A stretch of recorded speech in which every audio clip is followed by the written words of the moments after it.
Topic જોઈશું અનુક્રમણ. બરાબર? તો અનુક્રમણ એટલે શું? તો તમને પહેલાં એક સરસ એક્ઝામ્પલ આપીને સમજાવું, પછી આપણે ટોપિક પર જઈએ, જેથી કરીને થોડું ઘણી સમજ પડે. બરાબર? આપણે ટેક્સ્ટબુકમાં શીખી જ ગયા છીએ. તો અનુક્રમણ એટલે કે શરૂઆતમાં કોઈક એક વનસ્પતિ છે કોઈક વિસ્તારમાં, બરાબર, પણ એ વિસ્તારમાં એ વનસ્પતિ ગ્રો પામે છે અને પોતાની ઘણી બધી સંખ્યામાં વધીને ખાસો એવો એરિયા એણે પોતાની જાતિ દ્વારા કવર કરી લીધો છે. હવે પર્યાવરણ ક્યારેય સ્થિર નથી હોતું.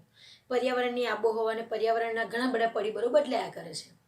પર્યાવરણ જેમ જેમ બદલાય ને તેમ તેમ એ જે વનસ્પતિ એરિયામાં હશે ને એણે એ બદલાતા પર્યાવરણ સાથે એડજસ્ટમેન્ટ કરવું પડશે, અનુકૂલન સાધવું પડશે. પર્યાવરણ બદલાય તો એ બદલાયેલા પર્યાવરણમાં પણ જીવી શકવાની એની ક્ષમતા હોવી જોઈએ. બરાબર? તો એ વનસ્પતિ એ બદલાયેલા પર્યાવરણમાં જો અનુકૂલન સાધી લેશે તો એ ત્યાં જીવી જશે અને બદલાયેલા પર્યાવરણમાં પણ એ પોતાની જાતિઓ વધારતી ને વધારતી જ જશે. પણ જો એ બદલાયેલા પર્યાવરણમાં અનુકૂળ ના થઈ શકી, એડજસ્ટમેન્ટ ના કરી શકી, તો એ બદલાયેલા પર્યાવરણ સાથે જે અનુકૂળ હશે ને એવી વનસ્પતિનું ત્યાં આગમન થશે. અને જે જૂની વનસ્પતિ હતી જે અનુકૂલન ના સાધી શકી એ ધીમે ધીમે ધીમે કરીને નાશ પામી જશે અને એની જગ્યા પર કોઈ નવી જાતિ અસ્તિત્વમાં આવશે. કેમ કે બદલાયેલા પર્યાવરણ સાથે નવી જાતિ વધારે અનુકૂલન ધરાવી શકે છે અને એ નવી આવેલી જાતિ પછી ધીમે ધીમે એકમાંથી બે એમ કરીને આખો એરિયા એ પોતાની જાતિ દ્વારા કવર કરી લેશે. એટલે કે એ ત્યાં પોતાનું આધિપત્ય સ્થાપી લેશે એવું કહેવાય. તો એક વનસ્પતિ જતી રહે ને ત્યાં નવી વનસ્પતિનું જે આગમન થયું એ ઘટનાને આપણે કહીશું અનુક્રમણ. બરાબર? કે બદલાયેલા પર્યાવરણ સાથે જો એડજસ્ટમેન્ટ ના કરી શકે તો એની જગ્યા પર બદલાયેલા પર્યાવરણમાં અનુકૂળ થઈ શકે એવી જાતિઓ અસ્તિત્વમાં આવતી જાય. આપણે જે અત્યારે મોટી મોટી જંગલો જોઈએ છીએ, જંગલો એમને નિર્માણ નથી પામી ગયા, બહુ વર્ષોના અનુક્રમણ પછી નિર્માણ પામ્યા છે.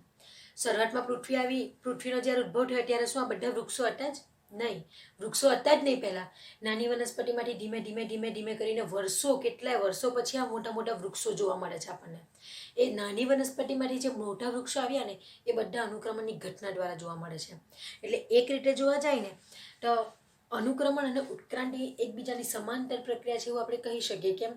ઉત્ક્રાંતિમાં પણ શું થાય કે પૂર્વજો હતા એના કરતાં અત્યારે આપણે કેવા છીએ, બદલાવ આવ્યો ને અને એ બદલાવ સારો છે. તો ઉત્ક્રાંતિમાં નવી નવી નવી નવી નવી જાતિઓ અસ્તિત્વમાં આવતી જાય છે, તેમ અનુક્રમણ દ્વારા પણ નવી નવી જાતિઓનું આધિપત્ય સ્થપાતું જાય છે. એટલે એ રીતે જોવા જો જઈએ તો એવું કહી શકીએ આપણે કે અનુક્રમણ અને ઉત્ક્રાંતિ એ એકબીજાને સમાંતર પ્રક્રિયા છે, એક સરખી જેવી પ્રક્રિયા લાગે છે. બરાબર? ચલો, તો આ અનુક્રમણ વિશેનું ખાલી બેઝિક કે અનુક્રમણ એટલે શું. હવે આપણે અનુક્રમણ વિશે જોઈએ કે શું ટોપિક આપ્યો છે. બરાબર? તો એમ કે ઉજ્જડ વિસ્તાર ઉપર વનસ્પતિ સમુદાયની ઉત્પત્તિ, જેને પરિસ્થિતિકીય અનુક્રમણ કહેવાય છે. જ્યારે પહેલી વખત અનુક્રમણની શરૂઆત થઈ ત્યારે તો કોઈ પણ વનસ્પતિનો સમાજ અટ જ નહીં. એટલે તે વનસ્પતિનો સમાજ જે અટ રહેશે એના બદલામાં નવી આવશે એવી કોઈ સંભાવના જ નથી. અનુક્રમણ બે પ્રકારના હોય, પ્રાથમિક અને દ્વિતીય. પ્રાથમિક એટલે કે પહેલું અનુક્રમણ જ્યારે થયેલું ને ત્યારે વેરાન ભૂમિ જ હતી. કોઈ પણ વનસ્પતિનું અસ્તિત્વ પૃથ્વી પર હતું નહીં. બરાબર? એટલે અનુક્રમણ, પરિસ્થિતિકીય અનુક્રમણ કોને કહેવાય? જ્યારે પહેલું અનુક્રમણની શરૂઆત થઈ ને ત્યારે એરિયા કેવો હતો? ઉજ્જડ હતો, વિરાન એરિયા હતો, જેના પર કશું જ જોવા મળતું હતું નહીં. બરાબર? તે ઉજ્જડ વિસ્તાર ઉપર વનસ્પતિ સમુદાયની ઉત્પત્તિ, એટલે એ ઉજ્જડ વિસ્તાર હતો, વેરાન વિસ્તાર હતો, એમાં ધીમે ધીમે નાની નાની, એનાથી થોડી મોટી, એનાથી થોડી મોટી, એનાથી દ્વિઅંગી, દ્વિઅંગીમાંથી ત્રિઅંગી, ત્રિઅંગીમાંથી અનાવૃત, અનાવૃતમાંથી આવૃત, આવી રીતે ધીમે ધીમે ધીમે આખો વનસ્પતિનો સમુદાય એક સ્થાપિત થઈ ગયો એ વેરાન જમીન ઉપર. તો એ વેરાન જમીનમાંથી ત્યાં વનસ્પતિનું સ્થાપન, ઉત્પત્તિ થવાની જે ઘટના છે એને પરિસ્થિતિકીય અનુક્રમણ એવું કહી શકાય. અને પરિસ્થિતિકીય અનુક્રમણને આપણે જૈવ અનુક્રમણ એવું પણ કહી શકીએ. કેમ જૈવ? કેમ કે જૈવિક પરિબળોમાં અનુક્રમણ થાય છે, સજીવોમાં. વનસ્પતિ સજીવ છે. બરાબર? એટલા માટે આપણે એને જૈવિક અનુક્રમણ એવું પણ કહી શકીએ. ત્યાં સમાજનું સ્થાનાંતર નવી સંતતિ દ્વારા પર્યાવરણીય અવસ્થામાં ફેરફારને કારણે ઉજ્જડ વિસ્તારમાં સમય સાથે ક્રમિક થાય છે. એટલે એમ કે ઉજ્જડ વેરાન વિસ્તાર જે હતો ત્યાં કોઈક વનસ્પતિનું નિર્માણ થશે. પછી એ વનસ્પતિ જો પર્યાવરણ તો બદલાયા જ કરે, એટલે એવું લખ્યું છે કે પર્યાવરણીય વ્યવસ્થામાં ફેરફાર. પર્યાવરણ તો વર્ષે વર્ષે વર્ષે બદલાયા જ કરવાનું છે. તો માની લો કે ઉજ્જડ વેરાન ઉપર કોઈ નાની વનસ્પતિ અસ્તિત્વમાં આવી, એ 1-2 વર્ષ જીવી, 2 વર્ષ પછી પર્યાવરણ બદલાયું, તો બદલાયેલા પર્યાવરણ સાથે અનુકૂલન ના સાધી શકે, તો એના બદલામાં એનાથી થોડાક હાઈ લેવલની, એટલે વધારે સુવિકસિત લક્ષણો ધરાવતી વનસ્પતિની જાતિ અસ્તિત્વમાં આવશે, જે બદલાયેલા પર્યાવરણ સાથે અનુકૂલન સાધી શકવાની ક્ષમતા ધરાવે છે. બરાબર? તો આ રીતે ઉજ્જડ એરિયા હતો, ત્યાં એક વનસ્પતિ થોડાક વર્ષો રહી, પર્યાવરણ બદલાયું, પછી બીજી વનસ્પતિ આવી, તે થોડા વર્ષ રહી, પર્યાવરણ બદલાયું, પછી ત્રીજી વનસ્પતિ આવી. એમ ક્રમિક ને ક્રમિક વનસ્પતિ સમાજ ધીમે ધીમે આવવા માંડ્યો. એટલે એવું લખ્યું છે કે ત્યાં સમાજનું પછી ધીમે ધીમે આખું સમાજનું સ્થાપન થઈ ગયું. અને એક સમાજ અનુકૂલન ના સાધી શકે તેની જગ્યાએ બીજું સમાજ આવે, એ ના સાધી શકે તેની જગ્યાએ ત્રીજું આવે. એમ એ ઉજ્જડ વેરાન જગ્યામાં સમાજનું સ્થાનાંતરણ થયા જ કરે. કોના દ્વારા? નવી સંતતિ દ્વારા, એટલે નવી જાતિઓ દ્વારા. કેમ? એક સમાજ સ્થપાઈ ગયેલો હોય, એ સમાજ પર્યાવરણ બદલાય, અનુકૂલન ના સાધી શકે તો એવી નવી જાતિ ધરાવતી વનસ્પતિનો સમાજ આવે. એટલે પેલો સમાજ સ્થાનાંતર થઈ જાય અને એના બદલામાં નવી જાતિ ધરાવતો સમાજ સ્થાપિત થાય છે. એટલા માટે એવું લખ્યું છે કે સમાજનું સ્થાનાંતરણ નવી સંતતિ દ્વારા પર્યાવરણ વ્યવસ્થામાં ફેરફારને કારણે. એ સમાજનું સ્થાનાંતરણ થઈને નવી સંતતિ આવી, એ કોના કારણે એવું થયું? તો પર્યાવરણના વ્યવસ્થામાં, એટલે કે પર્યાવરણમાં ફેરફાર થવાને લીધે એ સમાજે ત્યાંથી સ્થાનાંતરણ કરવું પડ્યું. ધારો કે એક સમાજ જો તે જગ્યા પર સ્થપાઈ ગયેલો હોય, એને વાતાવરણ અનુકૂળ આવતું હોય ને, તે પર્યાવરણ ત્યાંનું બદલાય જ નહીં, તો તે વર્ષોના વર્ષો એ સમાજ તેવો ને તેવો જ ત્યાં રહેશે. પણ પર્યાવરણ બદલાયું એટલે પછી સમાજ જે ત્યાં સ્થાપિત હતો એ બદલાયેલા પર્યાવરણ સાથે અનુકૂલન ના સાધી શક્યું, એટલા માટે ત્યાં નવી સંતતિ આવી. એટલે એ સમાજનું સ્થાનાંતરણ થવાની ઘટના માટે જવાબદાર કોણ છે? પર્યાવરણીય વ્યવસ્થામાં ફેરફાર. અને એના કારણે ઉજ્જડ વિસ્તાર, એટલે કે વેરાન જમીનમાં સમય સાથે ક્રમિક થાય છે. એટલે વેરાન જમીનમાં સમય સાથે ક્રમિક નવો ને નવો સમાજ આવતો જ જાય છે. જૈવિક સમાજ સ્થાયી નથી. એમ કે જૈવિક સમાજ એટલે કે જે વનસ્પતિનો સમાજ આવે છે એ સ્થાયી ક્યારેય હોતો નથી. કેમ? પર્યાવરણ સ્થાયી નથી હોતું એટલા માટે. કેમ કે પર્યાવરણ બદલાય તો એ સમાજ પણ બદલાવાનો, બરાબર? જો અનુકૂલન ના સાધી શકે તો. જુદા જુદા પ્રકારની આબોહવા, એમ કે સમાજ સ્થાયી નથી થઈ શકતો ત્યાં. એના માટે જવાબદાર કોણ છે? તો જુદા જુદા પ્રકારની આબોહવા બદલાયા કરે એ એરિયામાં. પર્યાવરણની અસર એના પર ખાસી એવી પડે એ સમાજ ઉપર. અને વધારે કે ઓછા સમયગાળા માટે એ જગ્યામાં ફેરફાર પછી કરી દે છે. એટલે એમ કે એ જૈવિક સમાજ કેમ સ્થિર નથી હોતો? કેમ કે ત્યાંનું પર્યાવરણ સ્થિર નથી હોતું, ત્યાંની આબોહવાઓ બદલાયા કરે. તે ઉપરાંત પર્યાવરણના ઘણા બધા પરિબળો બદલાયા કરે અને એ પર્યાવરણના પરિબળો એ વનસ્પતિ સમાજ ઉપર બહુ જ અસર કરે છે. અને બદલાયેલા પર્યાવરણ સાથે વનસ્પતિ અનુકૂલન ના સાધી શકે તો વધારે કે ઓછા થોડાક સમયગાળાની અંદર કે વધારેમાં વધારે રહી શકાય એટલું નહીં, તો પછી ઓછા સમયગાળામાં ત્યાંથી એ પોતાની જગ્યા બદલી નાખે છે. એટલે કે ત્યાંથી એ સમાજનું અસ્તિત્વ નાશ પામી જાય છે. બરાબર? ચલો, તો આ રીતે આપણે અનુક્રમણને સમજી શકીએ છીએ. હવે અમુક થોડાક પોઈન્ટો આપ્યા હશે જેના વિશે આપણે જોઈએ. સમાજમાં અનુક્રમણ માટેના મુદ્દા, એના વિશે ટેક્સ્ટ બુકમાં આપ્યું નથી. આપણે બધા શબ્દ છે ને એ શબ્દ વિશે ખાલી સમજવાનું છે. બરાબર? બહુ ખાસ કંઈ છે નથી. તો અગ્રેગામી સમાજ. અગ્રેગામી સમાજ એટલે તો સૌ પ્રથમ સમુદાયના વસવાટ વિસ્તારને, એટલે પહેલી વખત જે સમુદાય અસ્તિત્વમાં આવ્યો ને, પહેલી વખત જે વનસ્પતિનો સમાજ અસ્તિત્વમાં આવ્યો ને, એ પહેલી વખત અસ્તિત્વમાં આવેલા વનસ્પતિ સમાજના વિસ્તારને અગ્રેગામી સમાજ કહેવાય. આગળ પડતો પહેલી વખત અસ્તિત્વમાં આવેલો. ત્યાર પછી પરાકાષ્ઠા સમાજ, એટલે છેલ્લા સ્થાયી સમાજ કે વિસ્તારમાં હોય તેને પરાકાષ્ઠા સમાજ કહેવામાં આવે છે. એટલે પરાકાષ્ઠા એટલે કે પહેલાં નાની વનસ્પતિ હતી ને, વનસ્પતિ પ્લવક ઉપાય, બરાબર? તેમાંથી ધીમે ધીમે તરતી વનસ્પતિ, નિમજ્જિત વનસ્પતિઓ, પછી પાણી અને જમીનની વચ્ચે થતી વનસ્પતિ, પછી જમીનમાં થતી વનસ્પતિ ક્ષુપ, પછી છોડ, પછી આવી રીતે વૃક્ષ, અને પછી જંગલનું નિર્માણ થઈ ગયું. આ પ્રક્રિયામાં બહુ વર્ષો નીકળી ગયા અને અનુક્રમણની ઘટના પછી છેલ્લે વનસ્પતિ પ્લવકોમાંથી ધીમે ધીમે આખું જંગલનું નિર્માણ થયું. આ અનુક્રમણની ઘટના એક એક્ઝામ્પલ માટે ખાલી સમજાવું છું, બરાબર? તો હવે એમાં બદલાવ આવીને એ જંગલોનું નિર્માણ થઈ ગયું, બરાબર? હવે એ જે જંગલો હોય ને એ પરાકાષ્ઠા સમાજ કહેવાય. કેમ કે એ જંગલો એટલા બધા બદલાયેલા પરિસ્થિતિનો સામનો કરીને પછી એ એક વનસ્પતિમાં જંગલ સમાજની સ્થાપના થઈ છે. અને એ જંગલ સમાજ એટલો બધો વિકસિત હોય છે કે બદલાયેલા પર્યાવરણની બહુ ખાસ એ અસર થવા દેતું નથી. બદલાયેલા પર્યાવરણ સાથે અનુકૂલન સાધવાની ક્ષમતા પણ સારી એવી ધરાવે છે. એટલે થોડું પર્યાવરણ બદલાયા કરે તેનાથી એનો સમાજ ત્યાંથી નાશ પામી જતો નથી. એ સમાજ લાંબા સમય માટે જીવી જશે. કેમ કે એ સમાજ સારું એવું અનુકૂલન ધરાવવાની ક્ષમતા ધરાવે છે બદલાયેલા પર્યાવરણ સાથે. તો એ એન્ડમાં જે હશે, તમે વિચારો, જંગલ સમાજને સ્થાપિત થયા પછી હવે એની બદલામાં નવી વનસ્પતિ આવશે કેવી? બરાબર? તો જંગલ સમાજ જે એન્ડિંગનો જે સમાજ હોય, જે છેલ્લે જે નાનામાંથી ધીમે મોટા જીવ અસ્તિત્વમાં આવે છે, તો મોટા જીવ અસ્તિત્વમાં આવી જાય છે પછી એ લોકો લાંબા સમય માટે સ્થાયી થઈ જાય છે. બરાબર? કેમ કે એ લોકો બહુ એટલા વિકસિત હોય છે, સુવિકસિત હોય છે, અનુકૂલન સાધવાની ક્ષમતા એ લોકોમાં વધારે હોય છે. તો એ જે એન્ડિંગનો જે સમાજ હશે, છેલ્લે અનુક્રમણ કરીને જે મોટા જીવ અસ્તિત્વમાં આવી જાય છે, મોટા જંગલો અસ્તિત્વમાં આવી જાય છે, પછી એ જે જંગલોનો સમાજ હશે એને પરાકાષ્ઠા સમાજ કહેવાશે. કેમ કે એ છેલ્લે આવે છે, બધામાંથી અનુક્રમણ થઈને સ્થાયી સમાજ છે અને વિસ્તારમાં એનો વિસ્તાર પણ વધારે હોય છે. બરાબર, અને એવો પરાકાષ્ઠા સમાજ હંમેશા વધારે સ્થાયી હોય છે. બરાબર, ચલો ત્યાર પછી આપણે જોઈએ દરેક સમુદાયમાં પોતાના વિશિષ્ટ ગુણધર્મો હોય છે. એટલે કે દરેક જે સમાજ સ્થાપિત થાય છે એ દરેક સમાજના પોતાના વિશિષ્ટ ગુણધર્મો હોય છે કે તે લોકો બદલાતા પર્યાવરણની સાથે પોતાની અંદર રચના અને બંધારણમાં પણ એ ફેરફાર કરી શકે છે. પરાકાષ્ઠા સમાજમાં જે વનસ્પતિ સમાજ આવી જાય ને, ધારો કે જંગલ સમાજ સ્થાપિત થઈ ગયો તો એને આપણે પરાકાષ્ઠા સમાજ તરીકે ઓળખી શકીએ. તો એમ કે જંગલ સમાજ કેમ વધારે પડતું લાંબા સમય માટે જીવે, કેમ સ્થાયી હોય? તો એમ કે એ જંગલ સમાજ જે છે ને એ બદલાતા પર્યાવરણની જેમ બદલાય ને પર્યાવરણ, તેમ પોતાના રચના અને બંધારણમાં પણ એ સતત ફેરફાર કરતું રહે છે. કેમ? બદલાયેલા પર્યાવરણ સાથે અનુકૂલન સાધી લે છે. બરાબર, પોતાની રચના અને બંધારણમાં ફેરફાર કરીને. અને આમ ક્રમબદ્ધ અને અનુક્રમિત ભૌતિક પર્યાવરણના ફેરફારને સમાંતર હોય છે. એટલે કે જેમ પર્યાવરણ ક્રમબદ્ધ સ્ટેપ બાય સ્ટેપ બદલાતું જાય છે તેમ વનસ્પતિ પણ પોતાની અંદર ક્રમ બાય ક્રમ એ ચેન્જીસ લાવતું જાય છે. અને એ ચેન્જીસ એ પોતાની અંદર જે ચેન્જીસ લાવે છે અને પર્યાવરણમાં જે ચેન્જીસ થાય છે એ બંને ચેન્જીસ એકબીજાને સમાંતર હોય છે.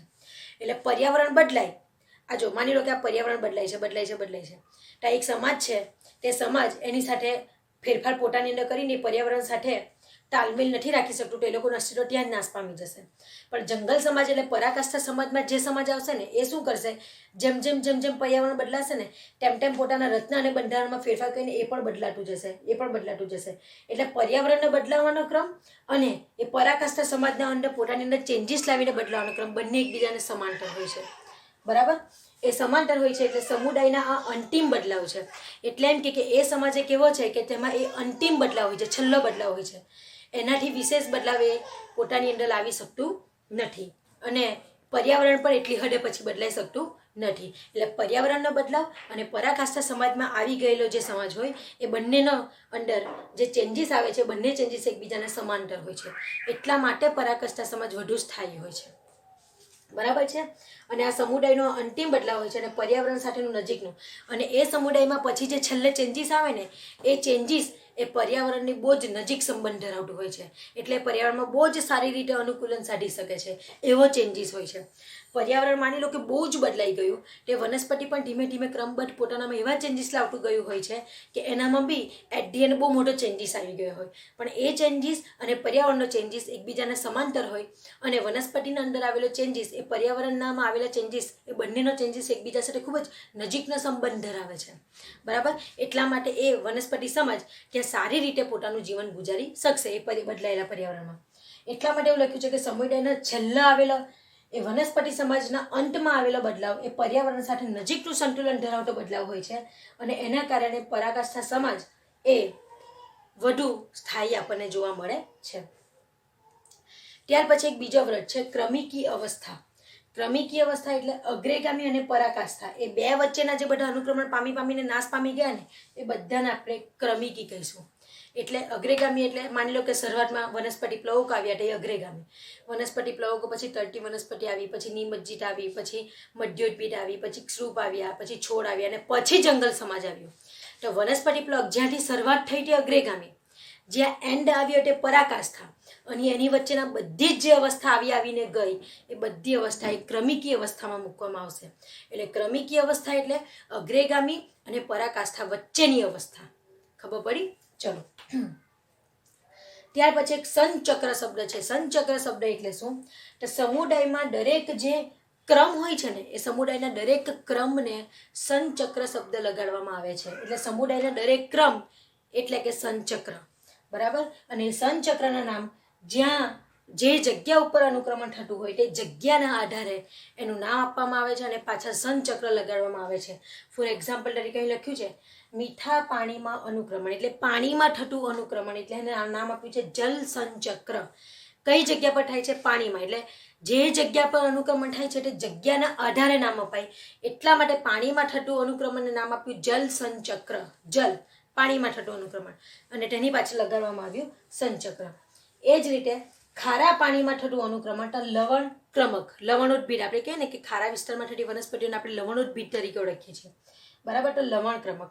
સૂકા વિસ્તારમાં થતું અનુક્રમણ તો મરુસંચક્ર, રણ પ્રદેશમાં થતી વનસ્પતિ હોય ને તે મરુદ્ભીદ વનસ્પતિ કહેવાય, બરાબર, એને મરુસંચક્ર કહેવાય. ખડકોમાં થતું અનુક્રમણ, ખડકોની અંદર જે શરૂઆતમાં અનુક્રમણ થાય છે ને એને શૈલ ક્રમક તરીકે ઓળખવામાં આવે છે. આ શબ્દ તમારા માટે નવો હશે, શૈલ ક્રમક. અને રેતીની અંદર જે અનુક્રમણ થાય છે એ રેતીમાં થતું અનુક્રમણને વાલુક્રમિક તરીકે ઓળખવામાં આવે છે. શું છે વાલુક્રમિક? આ પોઈન્ટ તમારા માટે થોડાક નવા હશે છેલ્લા તો એને ધ્યાન પર લઈ લેજો. મીઠા પાણીમાં થતું અનુક્રમણ જલસંચક્ર, ખારા પાણીમાં થતું અનુક્રમણ લવણ ક્રમક, સૂકા વિસ્તારમાં થતું અનુક્રમણ મરુસંચક્ર, ખડકોમાં થતું અનુક્રમણ શૈલ ક્રમક અને રેતીમાં થતું અનુક્રમણ વાલુક્રમિક, બરાબર. આ બધા શબ્દને લખી લેજો એકવાર. ચાલો હવે આપણે પરિસ્થિતિકીય અનુક્રમણના લક્ષણો જોઈશું કે અનુક્રમણની જે ઘટના થાય છે એના લક્ષણો શું છે. આપણે કેવી રીતે ખબર પડે કે અનુક્રમણ થઈ રહ્યું છે? તો જોઈએ, નાનામાંથી અનુક્રમણની ઘટનામાં આપણને શું જોવા મળે? શરૂઆત થયેલી હોય નાની નાની જાતિઓથી અને નાની જાતિઓમાંથી મોટી જીવંત વનસ્પતિનું ક્રમિકવાર અદલા બદલી.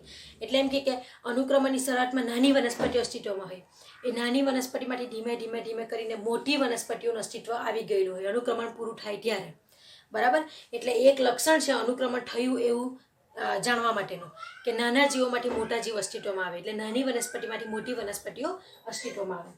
બીજું લક્ષણ, સમુદાય જે હોય ને એ સ્થાયી હોઈ શકે, એટલે કે કોઈ સમાજ હોય તે પર્યાવરણ સાથે અનુકૂલન સાધી લે તો સ્થાયી રહે લાંબા સમય માટે, અથવા તો આબોહવાની અવસ્થા બદલાય તો એ સમાજ પણ બદલાઈ શકે છે. એટલે બે પોસિબિલિટી, જે વનસ્પતિ સમાજ આવે છે તે ક્યાં તો સ્થાયી રહેશે, ક્યાં તો બદલાયેલા પર્યાવરણ સાથે એ પણ બદલાઈ જશે, બરાબર. ત્રીજું લક્ષણ, એ અનુક્રમણની ઘટના દરમિયાન શેની અંદર વધારો થતો જોવા મળે? તો જાતિ વિવિધતામાં વધારો થતો જોવા મળે. જેમ જેમ નાનામાંથી મોટા જીવ અસ્તિત્વમાં આવે ને તેમ તેમ તે લોકોની સંખ્યા પણ, એ લોકોની જાતિ અલગ અલગ પ્રકારની વધતી જાય છે.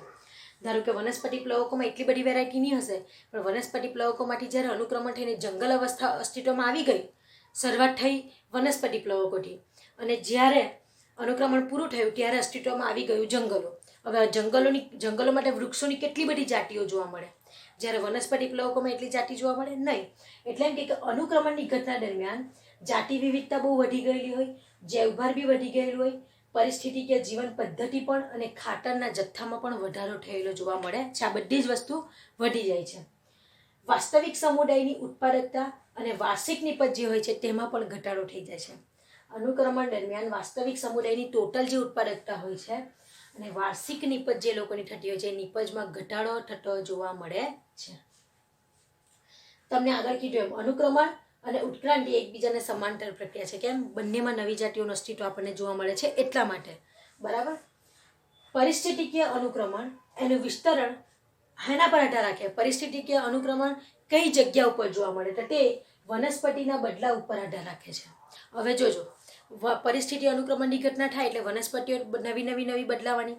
વનસ્પતિ બદલાય એટલે વનસ્પતિઓ શું કરે? જુદા જુદા પ્રકારના પ્રાણીઓને ખોરાક અને રહેઠાણ પૂરો પાડે છે. પણ એ વનસ્પતિ, ધારો કે એક સમાજ વનસ્પતિ સમાજ હોય અને અમુક પ્રકારના પ્રાણીઓને ખોરાક અને રહેઠાણ પૂરું પાડતી હોય, પણ એ વનસ્પતિ સમાજ બદલાતા પર્યાવરણ સાથે અનુકૂલન ના સાધી શકી અને તે નાશ પામી ગઈ અને તેની જગ્યા પર કોઈ નવી જાતિ અસ્તિત્વમાં આવી, તો પેલા જે પ્રાણીઓ એના માટે ખોરાક અને રહેઠાણ માટે એની પર નિર્ભર હતા તે વનસ્પતિ જ હવે નાશ પામી ગઈ છે. તે પ્રાણીઓનું શું, બરાબર. એટલે એવું કહે છે કે એ પરિસ્થિતિકીય અનુક્રમણ જે છે એ વનસ્પતિના બદલાવ ઉપર આધાર રાખે છે. કેમ કે વનસ્પતિ જો બદલાય તે જુદા જુદા પ્રકારના પ્રાણીઓનો ખોરાક અને રહેઠાણ પૂરું પાડતું હોય છે. એટલે વનસ્પતિની જો અનુક્રમણ થાય તો પ્રાણી અને વિઘટોની સંખ્યા અને પ્રકારમાં પણ જોડે જોડે બદલાવ થતું જોવા મળે છે. એટલે કે કોઈ એક સમાજમાં જે પ્રાણી ખોરાક અને રહેઠાણ માટે આધાર રાખતું હોય એ સમાજ નાશ પામે અને નવો સમાજ અસ્તિત્વમાં આવે વનસ્પતિનો, તો નવો સમાજ જે અસ્તિત્વમાં આવે ને તેને જે ખોરાક તરીકે યુઝ કરતા હોય ને તે જે રહેઠાણ પૂરું પાડે ને એવા પ્રાણીઓ ને એવા વિઘટકો હવે નવા પ્રકારના અસ્તિત્વમાં આવે. એટલે જેમ વનસ્પતિ સમાજ અનુક્રમણ દ્વારા નવા આવે તેમ એના પર ડિપેન્ડેડ પ્રાણીઓ અને વિઘટકો પણ નવા જોવા મળે છે. ખબર પડી? એટલે પેલો જૂનો સમાજ હતો તો તેના પ્રમાણે એ પ્રકારના પ્રાણીઓ અને એ પ્રકારના વિઘટકો હતા. હવે નવો સમાજ આવ્યો તો એ માટેના એ પ્રકારના વિઘટકો અને પ્રાણીઓ આવ્યા. એટલે એમ કે પરિસ્થિતિ અનુક્રમણમાં માત્ર વનસ્પતિ જ નથી બદલાતી, વનસ્પતિ તો બદલાવાની સાથે એના ઉપર ડિપેન્ડેડ પ્રાણીઓ અને વિઘટકોનો પણ બદલાઈ જાય છે. શું? વિઘટકોની સંખ્યા અને એ લોકોના પ્રકાર પણ બદલાઈ જાય છે. બરાબર.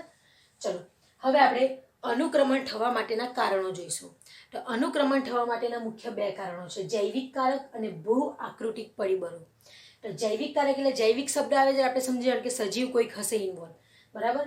તેમ કે દરેક ધન્ય પ્રજાતિ પર્યાવરણ સાથેનો સંબંધ એ પોતાના માટે ઓછા અનુક્રમણમાં આવડે અને બીજા ધન્ય પ્રજાતિ માટે વધુ અનુકૂલિત વિસ્તાર બનાવે છે. એટલે એવું કહેવા માંગે કે જે વનસ્પતિ સમાજ પોતે હોય છે ને વનસ્પતિ પોતે જ એ બદલાવ માટે અનુક્રમણ થવા માટે જવાબદાર હોય છે. કેમ?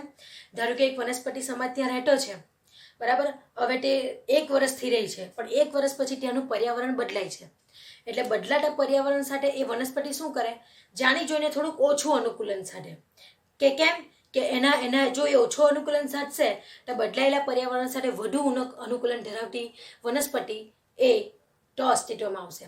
એટલે એ ખુદ વનસ્પતિ પોતે જ બદલાયેલા પર્યાવરણ સાથે એટલું બધું અનુકૂલન સાધી શકતી નથી અને એ ઓછું અનુકૂલન સાધે છે. પોતાના માટે એવો વિસ્તાર તૈયાર કરે કે જેમાં એ પોતે જ બદલાયેલા પર્યાવરણ સાથે ઓછું અનુકૂલન સાધી શકે અને જે નવી વનસ્પતિ આવવાની છે એના માટે વધુ અનુકૂલિત રહે પર્યાવરણ એવું એ સર્જે છે પોતે જ.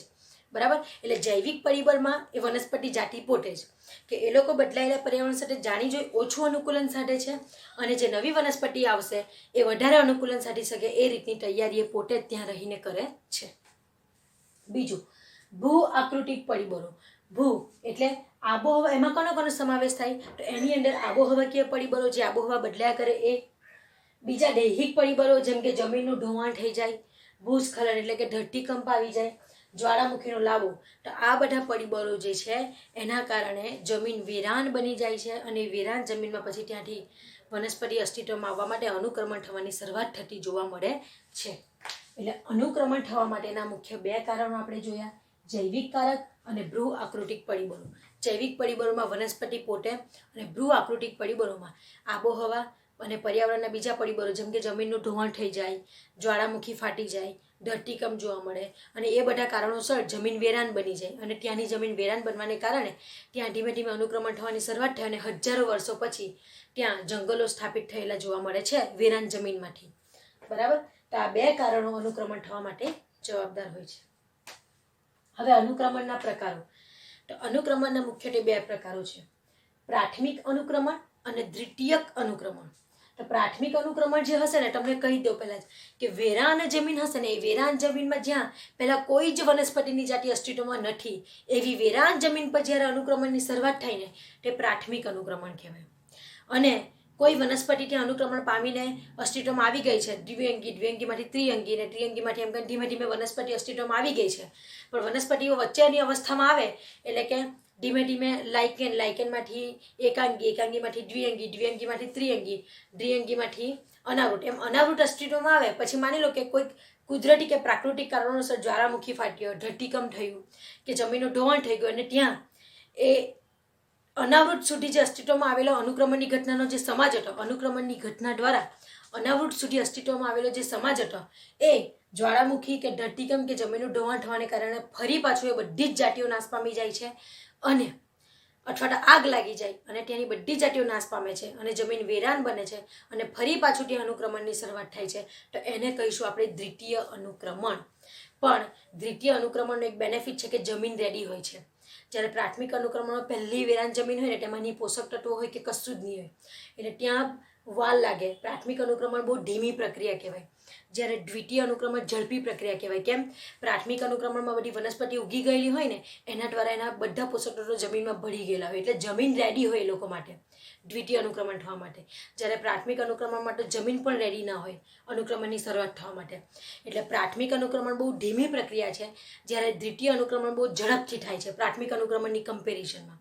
બરાબર. એટલે તફાવત મેઇન એટલો જ છે કે પ્રાથમિક અનુક્રમણમાં એવી વેરાન જમીન પર થાય કે જ્યાં પહેલાં કોઈ જ વનસ્પતિ અસ્તિત્વમાં હતી જ નહીં અને દ્વિતીય અનુક્રમણ પહેલાં કોઈ વનસ્પતિ અસ્તિત્વમાં હતી પણ જમીનનું ધોવાણ, આગ લાગવાથી, જ્વાળામુખી ફાટવાથી કે ધરતીકંપ એવા કોઈ કુદરતી કારણોસર ફરી પાછી જમીન વેરાન બની ગઈ હોય અને ફરી પાછું ત્યાં અનુક્રમણની શરૂઆત થઈને આપણે દ્વિતીય અનુક્રમણ કહીશું. તો અનુક્રમણના પ્રાથમિક અનુક્રમણ આપણે જોઈએ છીએ કે ઉજ્જડ વિસ્તારમાં થાય જ્યાં પહેલાં કોઈ પણ પ્રકારના જીવન ઘટક હતા નહીં.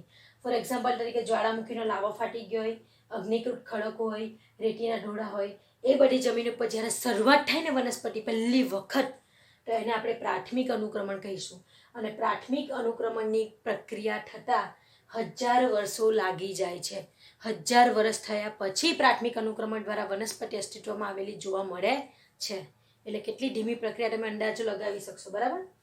દ્વિતીયક અનુક્રમણની વાત કરીએ તો જ્યાં વનસ્પતિની પહેલા હાજરી હતી પરંતુ કોઈક કારણોસર, એ પ્રાકૃતિક કે કૃત્રિમ કારણો હોઈ શકે, એના દ્વારા એ બધી વનસ્પતિ ત્યાં નાશ પામી ગઈ અને ફરી પછી ત્યાં જે અનુક્રમણની શરૂઆત થાય એને આપણે દ્વિતીય અનુક્રમણ કહીશું. લખ્યું છે કે એ વધુ ઝડપી છે. કોના કરતાં? પ્રાથમિક અનુક્રમણ કરતાં દ્વિતીય અનુક્રમણ વધુ ઝડપી હોય છે. જેમ કે વેરાન જમીન ઉપર, એટલે કે દ્વિતીય અનુક્રમણ થાય ત્યારે ઘાસનું નિર્માણ થતાં એને 50 થી 100 જ વર્ષમાં ઘાસનું નિર્માણ થઈ જાય, જ્યારે જંગલોનું નિર્માણ થતાં માત્ર 100 કે 200 જ વર્ષ લાગે. જ્યારે પ્રાથમિક અનુક્રમણમાં જંગલોનું નિર્માણ થતાં હજારો વર્ષ લાગી જાય, જ્યારે અહીંયા 100 થી 200 વર્ષ. આંકડા પરથી જ આપણને ખબર પડી જાય કે પ્રાથમિક અનુક્રમણ કેટલી ધીમી પ્રક્રિયા હશે અને દ્વિતીય અનુક્રમણ કેટલી ઝડપી પ્રક્રિયા હશે. બરાબર. તો આ આપણે અનુક્રમણ વિશે જોયું, અનુક્રમણ માટેના મુદ્દા, અનુક્રમણના લક્ષણો, અનુક્રમણ થવા માટેના કારણો અને અનુક્રમણના પ્રકારો. હજી આપણે અનુક્રમણમાં 2 લાસ્ટ ટોપિક જોવાના બાકી છે, જલસંચક્ર અને શૈલચક્ર. બરાબર. એને આપણે હવે પછીના લેક્ચરમાં જોઈશું.